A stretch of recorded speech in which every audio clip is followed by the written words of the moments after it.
Hey, I'd like to welcome you here to Redneck's Pride Game Calls and Outdoor Sense. So in our new waterfowl series, we're going to be talking about how to use duck calls and goose calls, and we're going to demonstrate the different types of calls. We won't go heavy into the many different types of calls, but we're going to give you just the basics, they make the sounds, and try to help you out. We want to start off the series with wood ducks. Some of the sounds that you're going to hear, okay, is going to be complex. Now, everybody knows the one sound of a wood duck. There's one sound you don't want to do, and that's the distress call. So we're going to do the distress call at the very end of it. But first of all, before we do any sounds, we're going to try to teach you how to make a wood duck call work.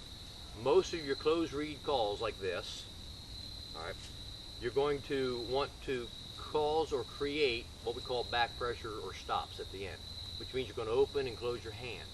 Okay, a lot of the calls out there have little rubber stops that you can squeeze and open up. But this particular call, you're going to open and close your hand. Typical one sound that you want to do. Now, the first thing I want to say at that is you don't want to blow into this thing. With a wood duck call, you're always going to want to start with your tongue in the closed position.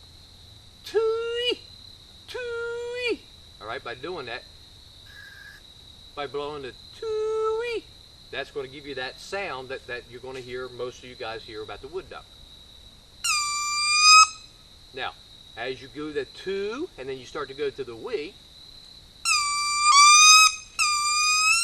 open your hand up just a little bit, all right?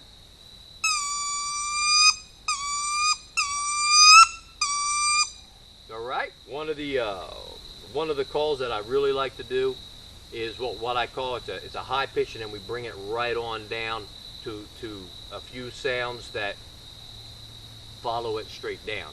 For example, it would be like this.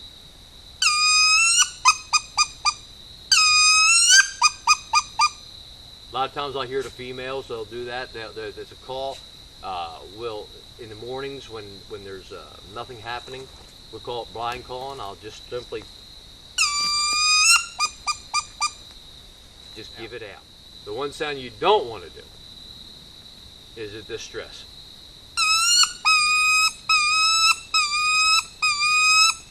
That's a no-no. You don't want to make that sound. That's usually when they're getting up and they're flying off, you're going to hear that sound. So don't give that same consistency.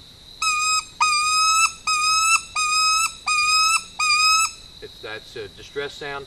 That's going to scare every wood duck out. I hope just taking this few minutes to maybe give you an insight on our wood duck call. This particular call was the Redneck's Pride wood duck call.